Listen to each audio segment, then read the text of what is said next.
Hello, fellow EDOL 706 instructors. This is a very quick video walkthrough to ensure that we're all on the same page.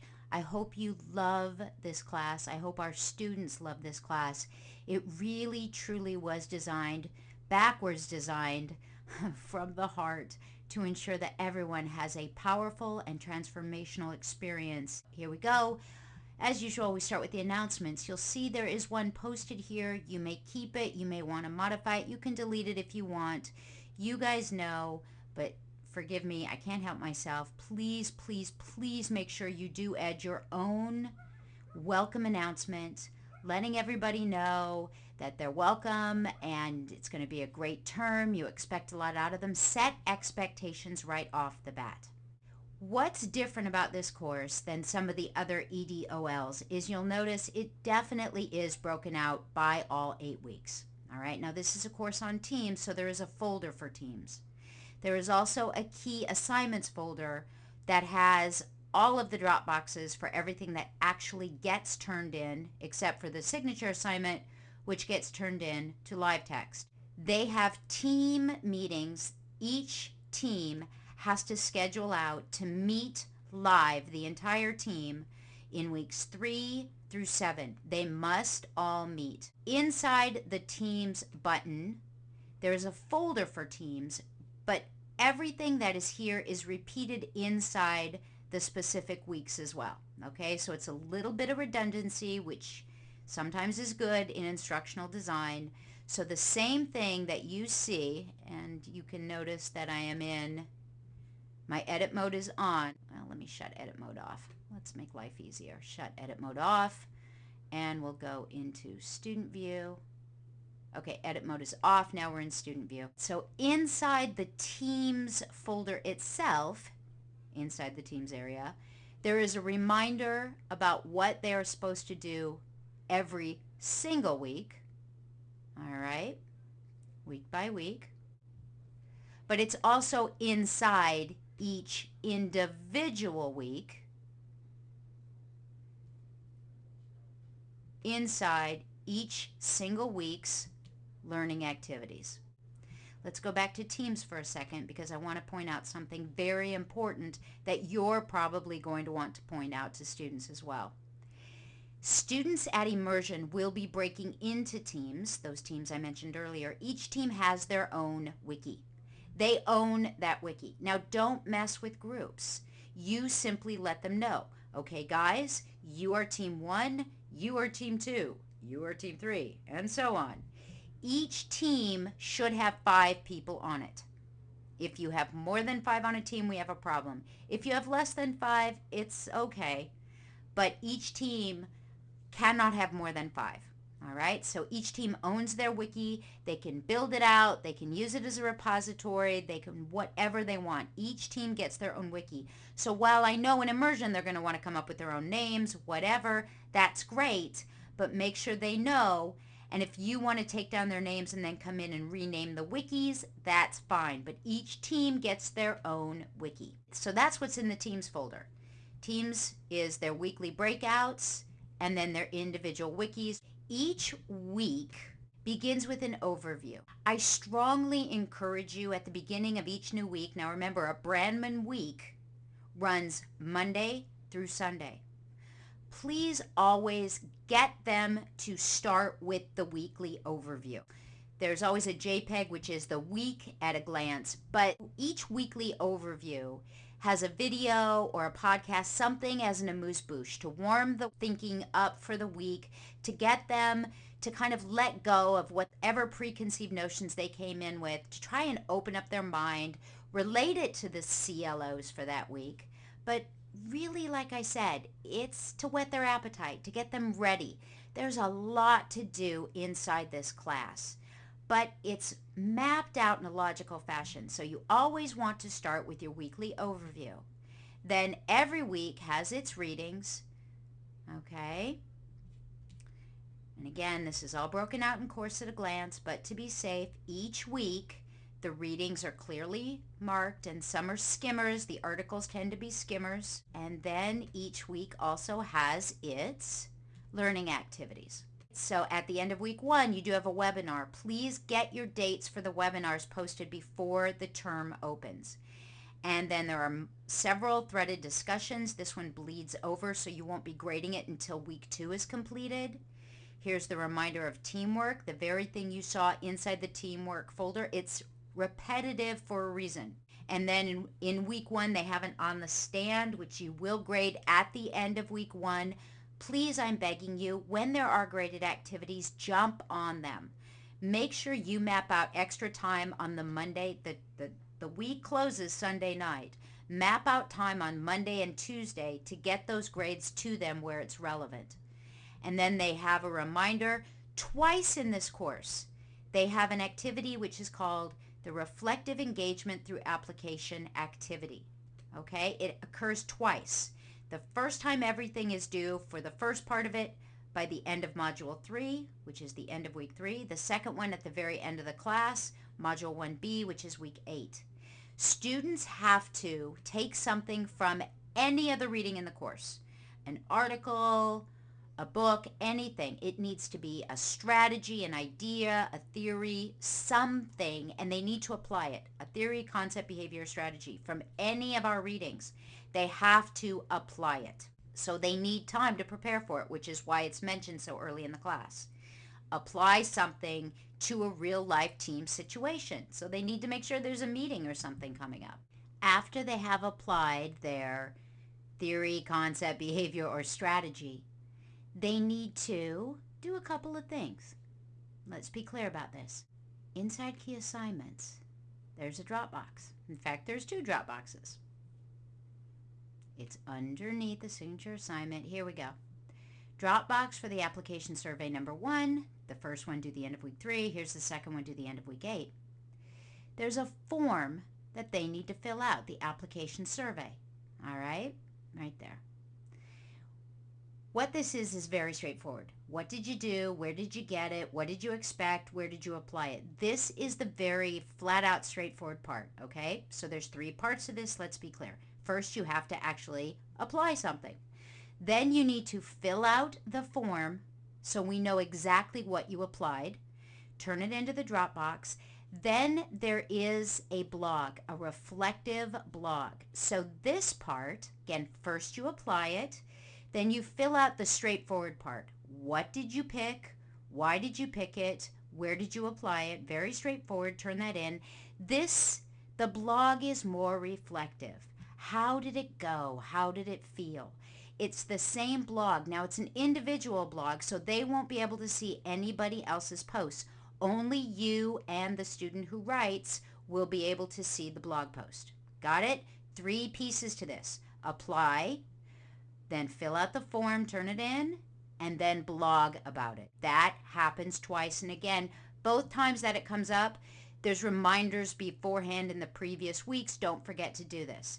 The Dropboxes all live inside key assignments as well as the blog. Inside key assignments, the Dropboxes, the form itself, and the blog. Well, what else is here? Remember I said that each student becomes a member of a team, and they have live meetings week 3 through 7. Each person takes a turn being the team lead.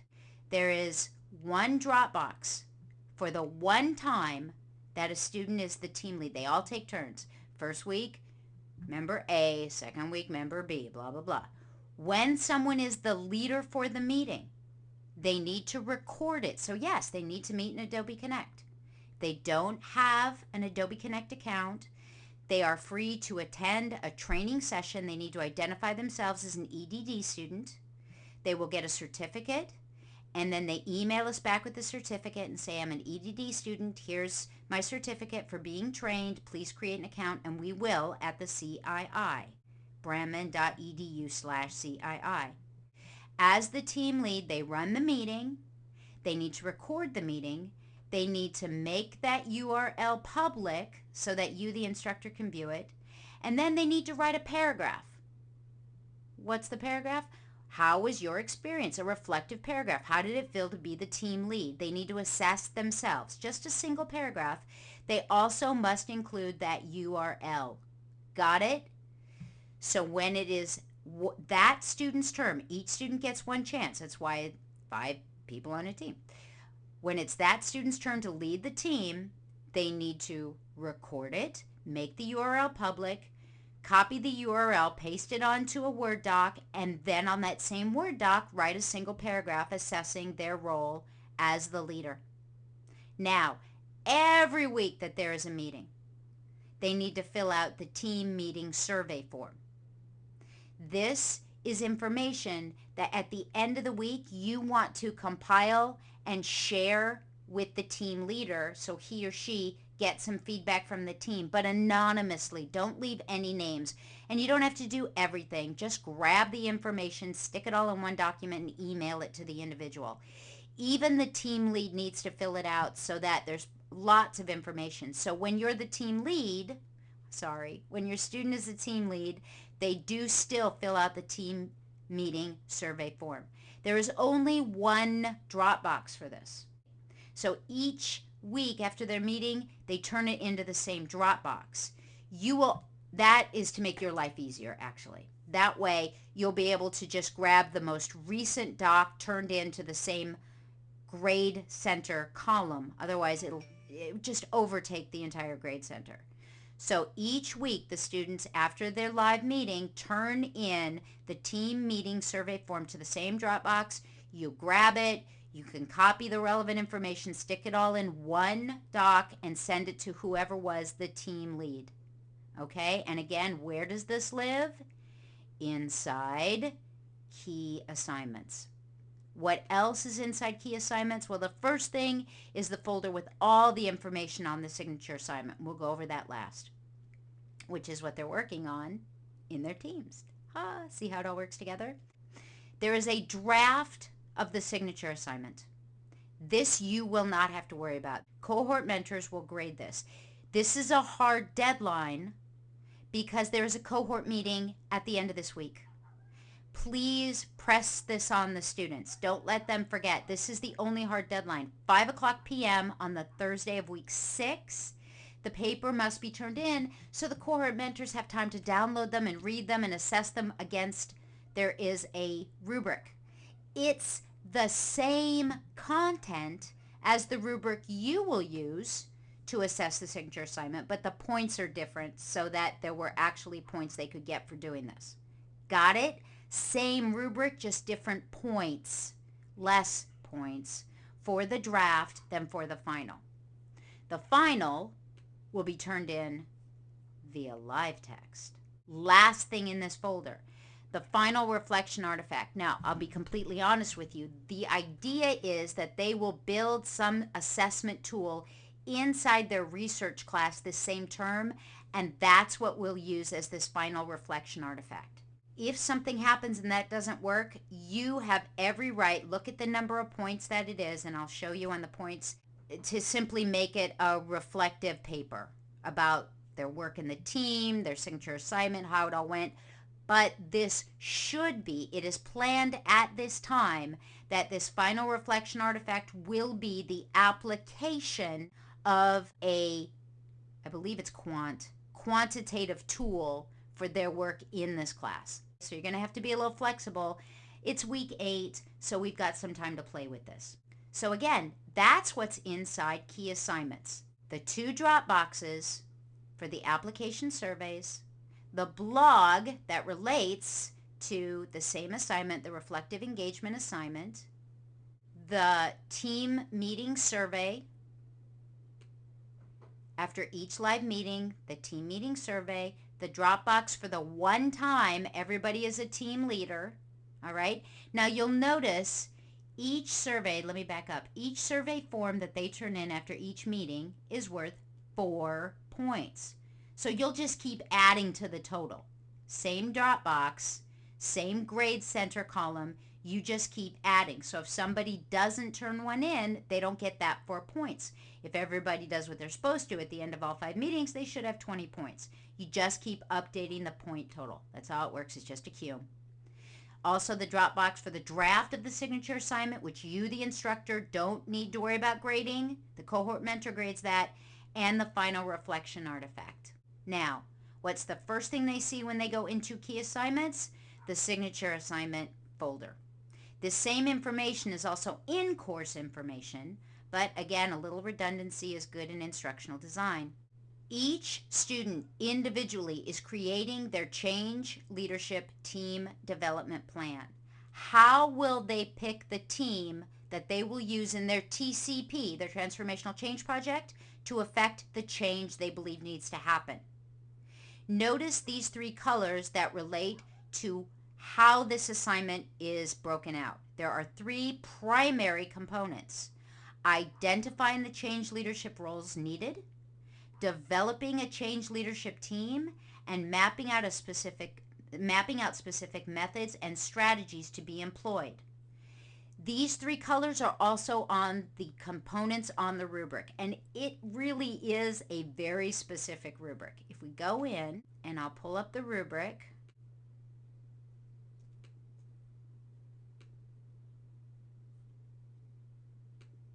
you will note there's the yellow. Let me scroll this way. There's the green, and there's the blue. Those relate directly to yellow, green, blue. Please point that out. Remind the students this is here to help them. And then, of course, formatting. But you'll see it's a micro. It really does break out. The colors are the macro, but the specific components on this rubric are very micro. Please go over this. Now, in their teams, they are all crafting their own individual plan, but they're doing it as a team. They're sharing ideas. They're supporting each other. The goal is for each member of the team to turn in an outstanding signature assignment that they can use. And this, if they follow this rubric and they get all their 5s and even a 4 or 2, they will have a great plan that they will be able to use. All right, so that's what it is. It is due in week 7. The draft is due at 5:00 p.m. on the Thursday of week 6, so they can go over it with the cohort mentor. The final assignment is due in week 7. You'll note also inside the signature assignment, along with the explanation and the rubric, and please beat them up about the rubric. They have to use the rubric. We still have people who treat rubrics like, yeah, whatever. All they do is look at the instructions and start writing. The rubric is there to guide them.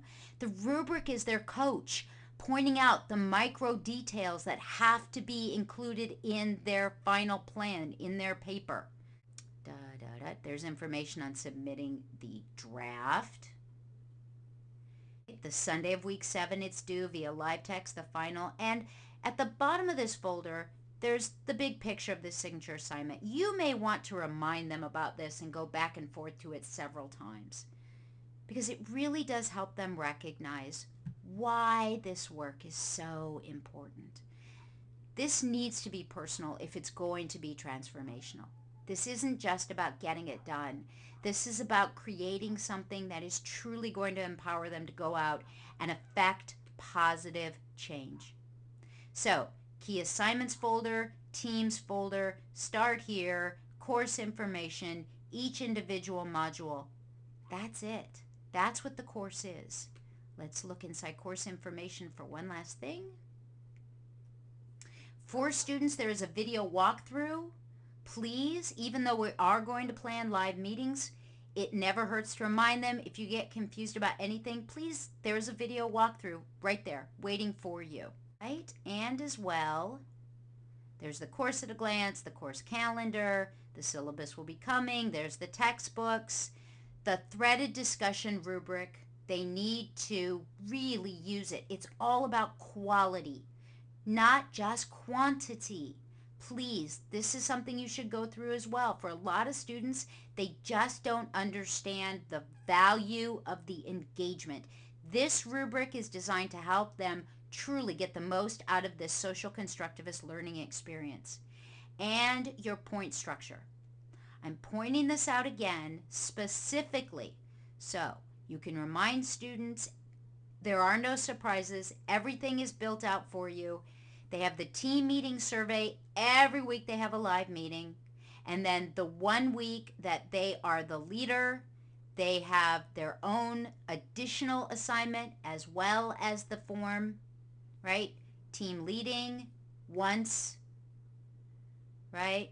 Here we go. 5 meetings, 5 times. There we go. Team meeting survey form, 4 points, 5, 400 points. Now, note, that final reflection artifact, that's the assignment that we're planning to come from the quant class. If something goes wrong, please don't worry. Simply turn it into a reflective paper that's worth 30 points. If you want to build out a rubric for it, that would be awesome. If we have to go that route, it's your opportunity to make the rubric something that relates directly to whomever you have as students. There's no such thing as one size fits all. Again, hopefully this will be something from the research class, but if that falls apart, you have every right to go ahead and make it a reflective paper. You can build out the rubric, just make sure it's worth 30 points. My name is Kimberly. I am not only a fellow instructor, I'm the director for the CII. Our URL is bramman.edu/CII. You notice we have a faculty page along with staff, students, and emeritus. You are welcome to come and use any of our resources. My email is kgreen@bramman.edu, green with an E at the end, KGREENE @bramman.edu. As well, you can reach me at CII@bramman.edu. All right, if you have any questions, I am happy to answer them for you. And I'll be teaching right along with you. So thank you for all you do for our students. Thank you for bringing your best self to guiding and leading and facilitating this class. I hope you love it and truly make it your own and personal for the students. Thank you.